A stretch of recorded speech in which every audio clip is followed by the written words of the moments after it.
Hər birinizə salamlar. Bildiyiniz kimi bugün 9-cu sinif buraxılış imtahanının ikinci mərhələsi keçirilib. Və mən bugün kanalda bu sualları izah edib bir video formatında paylaşmışdım.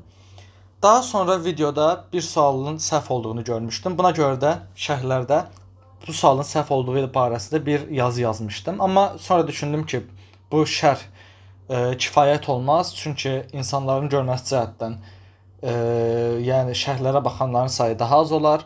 Ona görə də video çəkməyə qərar verdim. Bu gün biz bu sualın, çoxluq sualının səhv olduğuna baxacağıq. Nəyə görə səhv olduğunu sizə başa salmağa çalışacağam. O zaman videoya başlayaq. Görək sualımız nəyə görə səhvdir. İstənilən boş olmayan ABC çoxluqları üçün münasibətlərdən hansı doğru deyil deyir bizim üçün. A kəsişmə A bizə A-nı verir. Bu mülahizəmiz hər zaman doğrudur. Bu fikrimiz hər zaman doğrudur. İstənilən boş olmayan ABC çoxluqları üçün. B variantına keçsək, A kəsişmə B kəsişmə C mötərizədə bərabərdir.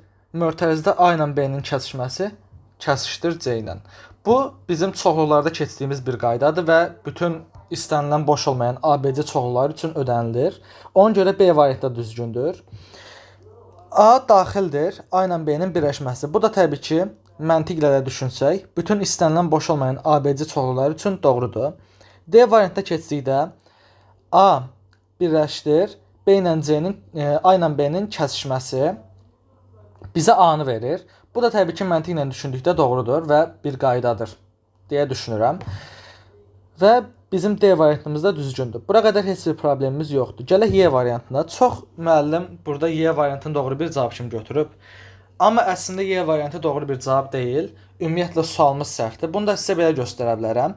Bizə burada istənilən boş olmayan ABC çoxluğu deyilir. Yəni biz ABC çoxluğunu istənilən şəkildə götürə bilərik. Boş olmamaq şərti ilə. O zaman biz B-ni C-nin alt çoxluğu kimi fərz etsək, məsələn belə bir B çoxluğu çəkək və bir C çoxluğu çəkək. B çoxluğunun elementlərinə tutaq ki, deyək 1 ilə 3.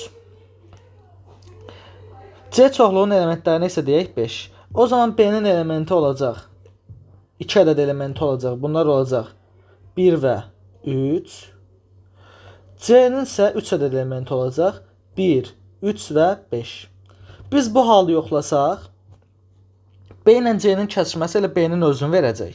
Və B də B-nin alt çoxluğudur. Gördüyümüz kimi, əgər biz B-ni C-nin alt çoxluğu kimi götürdüyümüz halda, əgər B C-nin alt çoxluğu olarsa, bizim bu mülahizəmiz doğru olacaq. Və bizə istənilən boş olmayan ABC çoxluqları deyirsə, deməli biz B-ni C-nin alt çoxluğu kimi götürə bilərik. Və bu halda, bu mülahizəmizin doğru olduğu halda var. Yəni ona görə hansı doğru deyil deyə deməyi düzgün bir şey olmaz. Yəni Y variantının da doğru olduğu bir hal olar. Əgər sualı bizə versəydi ki, hər zaman doğru deyil, onda biz Y variantını götürə bilərdik. Çünki A, B, C-də variantları bütün hallarda doğrudur. Amma Y variantı isə doğru olduğu halda var, doğru olmadığı halda var. Onda Y variantını götürmək düzgün olardı. Ya da istənilən boş olmayan sözünün yanına bir şərt verə bilərdi ki, A, B və C bir-birinin alt çoxluğu ola bilməz. Bu şərti versəydi yenə Y variantını götürmək olardı.